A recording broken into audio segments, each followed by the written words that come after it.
अल्लाह ही अल्लाह किया करो, दुख न किसी को दिया करो। जो दुनिया का मालिक है, नाम उसी का लिया करो।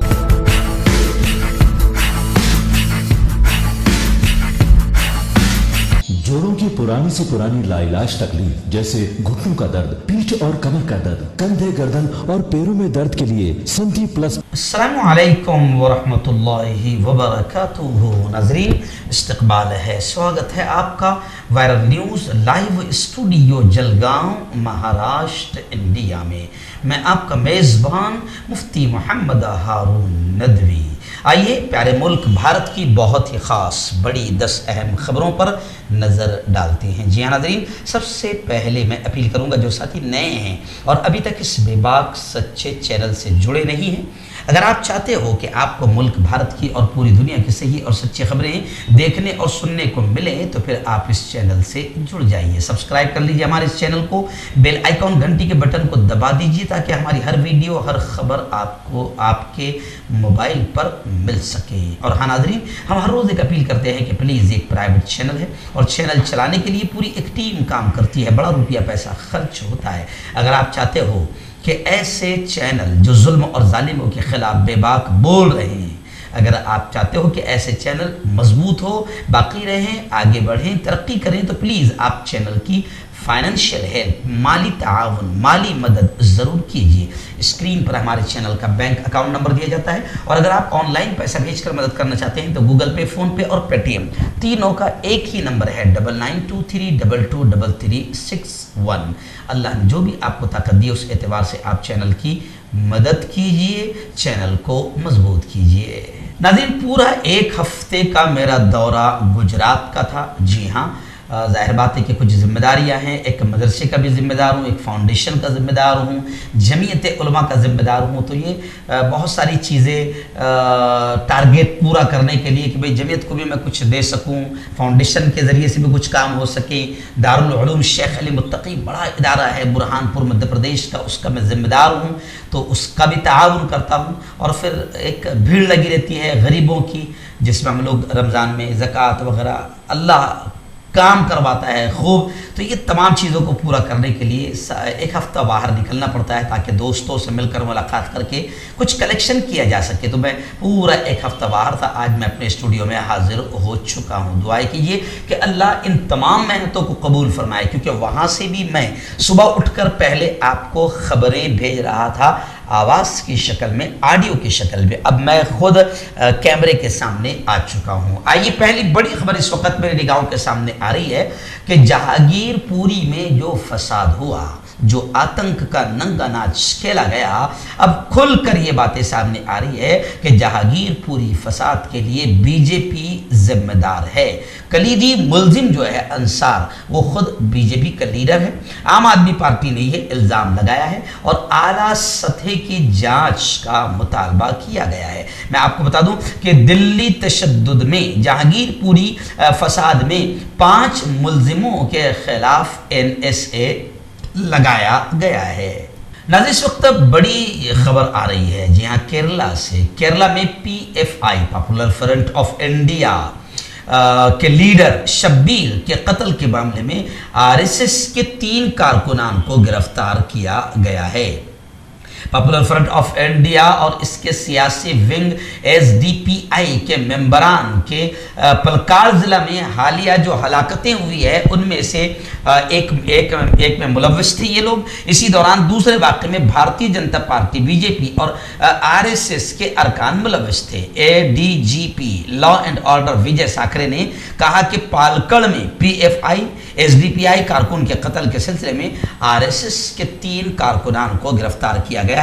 उन्होंने कहा कि पुलिस 15 अप्रैल को PFI लीडर शब्बीर के कत्ल में मुलव्विस मुजरिमों की शनाख्त कर रही है। नाज़रीन, आइए बड़ी खबर आ रही है रियासत मध्य प्रदेश के मजलूम मुसलमानों खरगोन से। जी हाँ, खरगोन में किस तरीके से भगवा आतंकियों ने आतंक का नंगा नाच खेला, फिर जुल्म और सितम की दास्तान पुलिस ने लिखी और पुलिस का कहर और पुलिस का जुल्म सितम भी काफ़ी रहा। अभी एक बड़ी चौंकाने वाली खबर आ रही है कि पुलिस ने जहां जुल्म सितम किया तो एक दास्तान बड़ी अजीब आ रही है कि वसीम शेख जो दोनों हाथों से माजूर है, जिसको लोग खिलाते हैं, जो गरीब है, वसीम शेख को भी पुलिस ने दंगाई लिख दिया और दंगाइयों में शामिल कर दिया। खरगोन में यानी पथराव वसीम शेख कैसे करेगा? जो कह रहा है, वसीम शेख कह रहा है कि लोग मुझे अपने हाथों से खिलाते हैं, मैं खा नहीं सकता हूँ, मेरे दोनों हाथ नहीं हैं। लेकिन वाह रे, पुलिस के जो पत्थर नहीं फेंक सकते वो भी पत्थरबाजों में शुमार कर लिए गए। क्योंकि एक्चुअल में होता क्या है, पुलिस जो है बिल्कुल गधे, घोड़े, मुजरिम, मासूम, बेकसूर सबको एक ही लाठी से हाँकती है और टारगेट पूरा करती है दिखाने के लिए कि हमने इतने लोगों पर केस दर्ज किया है। तो उसमें वसीम शेख जो दोनों हाथों से माजूर है, पुलिस ने उस पर भी जुल्म और जबर की दास्तान लिख दी है। दिन जहांगीरपुरी फसाद को लेकर बड़ी खबर आ रही है। जी हाँ, बिल्कुल इंकशाफात हो रहे हैं और अलग अलग रिपोर्टें सामने आ रही है। अभी खबर ये आ रही है कि विश्व हिंदू परिषद, यानी आप देखें कि भगवा आतंकियों के हौसले कितने बढ़ गए कि विश्व हिंदू परिषद ने धमकी दी है कि पुलिस ने हमें पकड़ा तो आंदोलन होगा। एक्चुअल में जितने भगवा आतंकी है वो बजरंग मुनि जैसे रेप की धमकी देने वालों को भी गिरफ्तार किया जा रहा है तो रोड पर आ रहे हैं। अब विश्व हिंदू परिषद ने धमकी दे दी कि हम आतंकियों को अगर पकड़ा तो हम आतंकियों के लिए भी बाकायदा धरना देंगे, आंदोलन करेंगे। यानी अब आप समझ सकते हैं कि पुलिस और हुकूमतें इन भगवा आतंकियों के सामने कितनी लाचार और मजबूर होती जा रही है। वीएचपी की धमकी उस वक्त सामने आई जब पुलिस ने पीर के रोज कहा था कि बगैर इजाजत जुलूस निकालने वालों के खिलाफ एफआईआर दर्ज की है और विश्व हिंदू परिषद लीडर प्रेम शर्मा को गिरफ्तार कर दिया है। तो जनाब इसके बाद फिर विश्व हिंदू परिषद ने, क्योंकि मालूम है कि अब्बा की हुकूमत है और हमारा कुछ पूरे मुल्क में बिगड़ नहीं रहा है, इसलिए अब ये पुलिस वालों को भी धमकियां दे रहे हैं और कहा है, कहने लगे कि पुलिस बहुत बड़ी गलती कर रही है। हाँ, तो यानी आप समझ सकते हैं। खैर, जहांगीरपुरी तशद्दुद मामले में एक खानदान के तकरीबन 5 लोगों को पुलिस ने हिरासत में ले लिया है। और खबरें ये भी है कि जमीयत उलमा हिंद की 5 रुकनी टीम ने जहांगीरपुरी फसादज़दा इलाके का दौरा किया। गिरफ्तार शुदगान के अहले खाना ने जमीयत से इंसाफ दिलाने की दरखास्त की।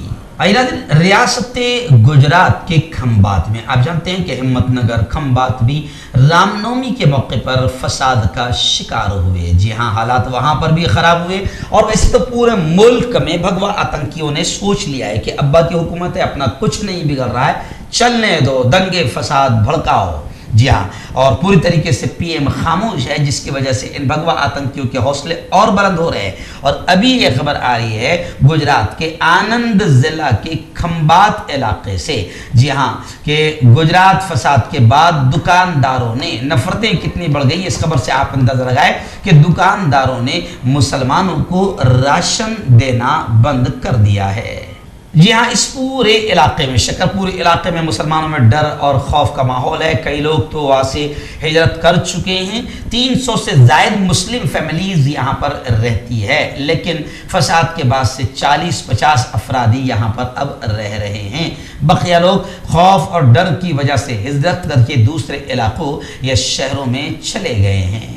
और यहाँ पर भी उन लोगों ने बताया, पुलिस का आतंक भी बताया कि पुलिस सहरी और इफ्तार के वक्त आती है और हमारे भाइयों को गिरफ्तार करके ले जाती है। जो लोग फसाद के वक्त मौजूद नहीं थे उन्हें भी पुलिस गिरफ्तार कर रही है।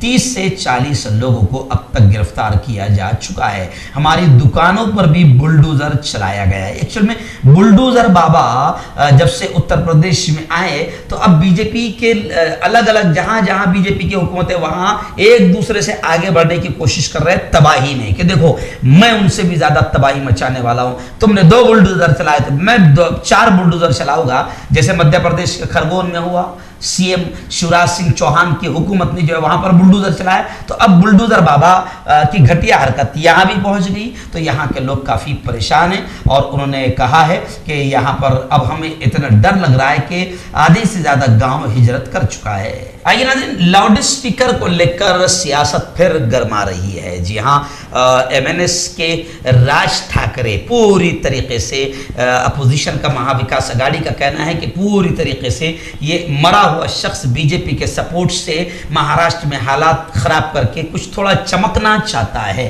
खैर, राज ठाकरे ने फिर लाउड स्पीकर को लेकर बयान दिया कि ईद के दिन लाउड स्पीकर पर हम महाआरती करेंगे। राज ठाकरे की पार्टी एमएनएस ने ऐलान किया है। महाराष्ट्र नव निर्माण सेना की जानिब से यह ऐलान किया गया है कि 3 मई को अक्षय तृतीया की वजह से रियासत भर में उसके कारकुनान मकामी मंदिरों में लाउड स्पीकर पर महाआरती करेंगे। ईद का त्यौहार भी 3 मई को है। वहीं पर उन्होंने कहा है कि महाराष्ट्र में जब उन्होंने ये कहा है कि हमारे मजहब के लोग यात्रा निकालते हैं और उस यात्रा पर पथराव होता है तो हमारे लोगों के हाथ बंधे हुए नहीं हैं, हम भी पत्थर उठा सकते हैं, हमें वो हथियार उठाने पर मजबूर न करें। यानी इस तरीके से धमकी राज ठाकरे दे रहे हैं। लेकिन मैं आपको बता दूं कि राज ठाकरे के ताल्लुक से महाराष्ट्र में सोशल मीडिया पर लोग ये कमेंट कर रहे हैं, जैसे अजीत दादा पवार ने कहा, जितेंद्र आव्हाड ने कहा, शरद पवार ने कहा और कई लोगों ने कहा कि ये कॉमेडियन हैं और इस पर ज्यादा सीरियस होने की जरूरत नहीं है, डरने और घबराने की भी जरूरत नहीं है। महाराष्ट्र की महाविकास अघाड़ी सक्षम है और भरपूर तरीके से ऐसे लोग जो बीजेपी के इशारे पर काम कर रहे हैं इनको भरपूर जवाब दिया जाएगा और महाराष्ट्र के माहौल को खराब होने नहीं दिया जाएगा। आइए नाज़रीन, बड़ी खबर आ रही है। जी हाँ, आप जानते हैं कि दिल्ली में जहांगीरपुरी में फसादात फूट पड़े हैं। अब हर तरफ बस यही बात सबके दिमागों में आ रही है कि बस इलेक्शन जहां होता है उससे पहले वहां फसादात करवाए जाते हैं। फसादात होते नहीं, करवाए जाते हैं। और इसी को लेकर शिवसेना के तर्जुमान संजय राउत ने बड़ा बयान दिया है कि दिल्ली में म्युनिसिपल इलेक्शन आ रहे हैं, म्युनिसिपल इंतखाबात आ रहे हैं, उसी को जीतने के लिए फसादात करवाए जा रहे हैं। संजय राउत ने कहा कि इलेक्शन जीतने के लिए कोई मसला नहीं है, इसलिए फसादात का सहारा लिया जा रहा है। फसादात की सियासत सियासी फायदे के लिए की जा रही है। उन्होंने मजीद ये भी कहा कि इससे पहले हनुमान जयंती और रामनवमी पर मुल्क में कोई फसाद नहीं हुआ था, इससे पहले कभी नहीं हुआ था। अहम बात यह है कि हनुमान जयंती के मौके पर दिल्ली के जहांगीरपुरी में तशद्दुद हुआ, फसाद हुआ, जिसमें कई पुलिस एहलकार जख्मी भी हुए। इस तशद्दुद पर संजय राउत का यह बयान है कि पुलिस ने अब तक कुछ गिरफ्तारियां की है, लेकिन ये फसादात सिर्फ दिल्ली के म्युनिसिपल इलेक्शन जीतने के लिए करवाए जा रहे हैं। आइए बड़ी खबर इस वक्त मुंबई से हमारे रिपोर्टर जमीयत उलमा से हमारे नुमाइंदे मुफ्ती अबू अयूब ने बताया कि मालेगांव 2008 बम धमाका मामले में अब जाहिर बात है कि 14 साल हो गए हैं। एडवोकेट शाहिद नदीम का भी बयान आया है। एडवोकेट शाहिद नदीम ने कहा है कि मुतासरीन और इंसाफ पसंद मुल्क की आवाम 14 सालों से इंसाफ का इंतजार कर रही है, मगर क्या बताएं, इस बम धमाके की जो अहम मुलजिमा हैं बीजेपी ने उसे टिकट देकर बाकायदा मेंबर पार्लियामेंट भी बना दिया। जिस औरत पर बेकसूरों को उड़ाने का, मारने का, कत्ल का इल्ज़ाम है, ऐसी औरत को भी बीजेपी टिकट देती है और पार्लियामेंट में पहुंचा देती है। खैर, अभी तक लोगों को इंसाफ नहीं मिला है, लेकिन अब मैं आपको बताऊं कि इस मामले की जो जज समाअत कर रहे थे उनको ट्रांसफर किया जा रहा था, जिसको लेकर बाकायदा जमीयत उलमा हजरत मौलाना अरशद मदनी ने अदालत से यह कहा है कि जज की मुंतकिली पर रोक लगाई जाए। चीफ जस्टिस हाई कोर्ट से गुजारिश की है कि जज को ट्रांसफर ना किया जाए, क्योंकि 14 साल हो गए हैं। फिर नया जज आएगा, फिर नए सिरे से वो पूरी कहानी सुनेगा, तो जाहिर बात है कि इंसाफ में ताखीर भी ना इंसाफी है। इसलिए जमीयत उलमा हिंद ने कहा कि इसी जज को रखा जाए और जल्द से जल्द इंसाफ दिया जाए। लाउड स्पीकर की घटिया और नीच किस्म की राजनीति को लेकर एक बड़ी खबर आ रही है। जी हाँ, हमारे महाराष्ट्र से ये नीच राजनीति शुरू हुई है। जैसे कर्नाटक से हिजाब की राजनीति शुरू हुई थी, वैसे महाराष्ट्र से घटिया और नीच किस्म की राजनीति महाराष्ट्र से शुरू हुई है लाउड स्पीकर को लेकर। जी हाँ, कुछ लोगों ने दोबारा जिंदा होने की कोशिश की है जो राजनीतिक एतबार से मर चुके हैं, खत्म हो चुके हैं। लेकिन अब मैं आपको बताऊं कि बाकायदा अठवाले साहब ने भी डायरेक्ट कहा है कि राज ठाकरे लाउड स्पीकर पर बोलना बंद करें। मस्जिदों के लाउड स्पीकर बरसों से चले आ रहे हैं। वहीं पर बड़ी खबर ये आ रही है कि विश्व हिंदू परिषद के लीडर परवीन तोगड़िया इन्होंने बीजेपी के दोहरे रवैये को बेनकाब करते हुए कहा कि बीजेपी जहां पहले उनकी खुद की हुकूमत है बीजेपी की, पहले अपनी स्टेट से तो लाउड स्पीकर हटा कर दिखाओ।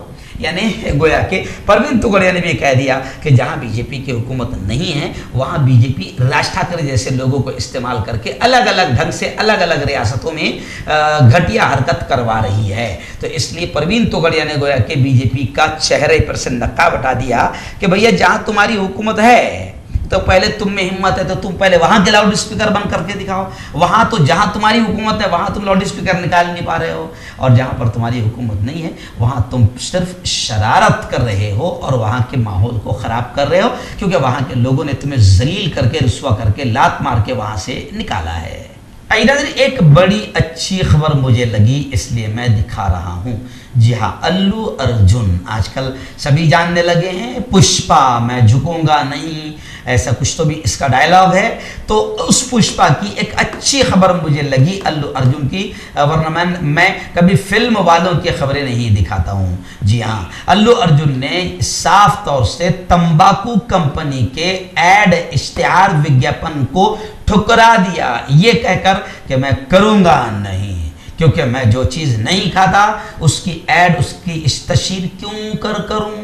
तो खैर ये बहुत अच्छी बात है कि अल्लू अर्जुन ने तंबाकू कंपनी के ऑफर को ठुकरा दिया। लेकिन दूसरे जितने ऐसे लोग हैं उनको शर्म आनी चाहिए, गैरत आनी चाहिए कि वो नशे की बोतलों की और नशे की चीजों की और बिल्कुल तंबाकू और गुटखे की ऐड करते हैं। इन पर बाकायदा पाबंदी लगनी चाहिए। ये करोड़ों रुपये लेते हैं, ये खुद मानिकचंद गुटखा नहीं खाते, गोवा गुटखा नहीं खाते और केसर और क्या क्या गुटखों की ऐड आती है, मगर ये बेशरम सिर्फ पैसों के लिए जवानों की और जनता की जिंदगी से खेलते हैं। तो खैर अल्लू अर्जुन की इस अच्छी अदा को मैं दिल से सलाम करता हूं।